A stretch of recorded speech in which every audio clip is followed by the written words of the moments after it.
There's this story about Abraham Lincoln. It was 1831, and Lincoln was a 22-year-old clerk at a general store when he realized he'd mistakenly shortchanged a customer by a few pennies. To make things right, Lincoln closed the store and walked to the customer's house to personally hand over those pennies. When he got there, the customer was grateful and impressed with Lincoln's honesty, and this helped Abraham Lincoln earn the nickname Honest Abe. Almost 80 years later, Honest Abe would be the first American president on a coin, the penny. So, in the spirit of Abraham Lincoln, let's be honest. If today a cashier closed their store and walked to your house to hand you a few pennies, they'd probably lose their job. And that's not because we don't value honesty. Today, we just don't value the penny. So, think about a transaction that involves a penny. First of all, most transactions don't, because nowadays most transactions are electronic. But suppose the person is using good old hard cash, and there's a penny involved. And now they're going to have to, swoop into their purse or their pants pocket or whatever and find that penny, and it takes them just a little bit more time to do it. But if you get the average wage for an American and you divide it out, the average American earns about a penny every 2 seconds. So, if it takes you an extra 2 seconds to fish around for that penny, it's a loss. There are more than 130 billion pennies in circulation right now. That's more than $1 billion in coin, the type of coin most people will never use. When's the last time you used a penny? This is Robert Waples. Economists like him have been saying it for years. It's time to stop making the penny. I think what's going to happen is just a very slow death to the penny. It's already dying as cash transactions are dying, and people are using it less and less. Professor Waples says pennies don't just waste our time, they're also not an efficient use of our country's resources, and the federal government knows it. Here's a line on page 10 from the U.S. Mint's 2019 annual report. The unit cost for both pennies and nickels remained above face value for the 14th consecutive year. That means for 14 years straight, each penny has cost the government more than 1 cent to produce. In 2019, the Mint spent almost 2 cents to make 1 penny, and it made more than 7 billion pennies at that cost, putting the penny in the red by more than $70 million. So, how are coins minted at a loss? This is a penny from 1802. It's pure copper and regulated by Congress to weigh precisely 168 grains. Coins have to be regulated by weight because they're made of metal, and metals like silver or copper are valuable. This means if you melt this coin into a copper slug, it would no longer be a penny, but would now be a valuable piece of copper. In an ideal system, that melted copper slug is worth less than the minted copper coin. But what if you melted a coin down into a lump of metal, and that metal slug was now worth more than the coin? That's what's happening to our penny. One side note, it's illegal to melt down pennies, and that law exists because of this problem. Also, today's pennies aren't pure copper. They're a blend of different materials, a recipe designed in response to the rising cost of metals. The price of metal will continue to go up. Actually, that's because of the inflation, because the price of everything is going up. But I don't think that Congress will act.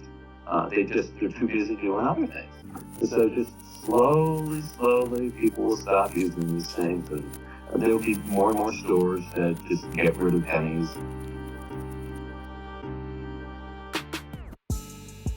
For almost a year, I've been asking the U.S. Mint for a comment on the penny.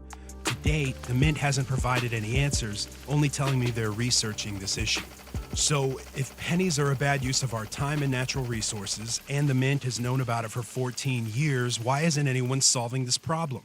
Professor Waples says he sees a bipartisan fix. So let's start with the conservatives. The conservatives hate red ink deficits, but this is causing the government to run a bigger deficit. Conservatives also hate inflation, and inflation's eating away the value of your penny. On the other side of the political spectrum, the favorite color is green, and this is a green issue, getting rid of your penny. Because if you do, then you don't need to do the mining of the zinc, refining, all that kind of stuff. Also, all the fuel that gets used up transporting your pennies and your coins and stuff all around. And so I think across the political spectrum, there should be a consensus to get rid of this thing.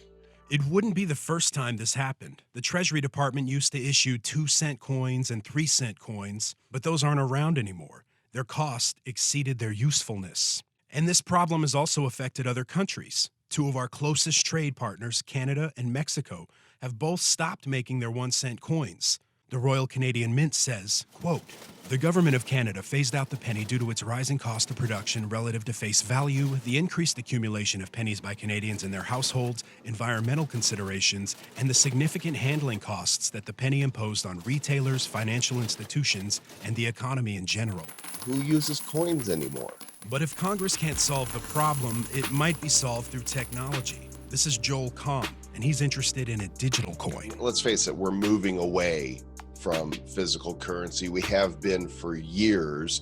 Just about everybody's got a credit or a debit card that they use to transact on a daily basis. Many of us have been using electronic currency like PayPal for a couple decades now, and you just don't see as much cash going around, and we're moving towards cryptocurrency. And that's even more true. With pandemic life stranding spenders at home, it's more difficult to spend cash in coins.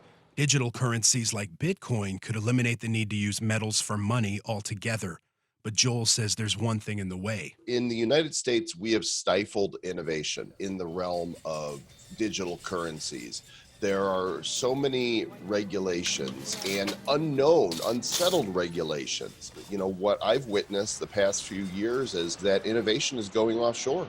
They're going to crypto-friendly countries because we are so far behind on this, and our government really needs to get on the stick. One of those crypto-friendly countries is China. The Chinese government's been testing a digital yuan, a sort of state-issued Bitcoin based on the Chinese national currency. China's been conducting R&D for a national digital currency for a year and hasn't said when they begin using it.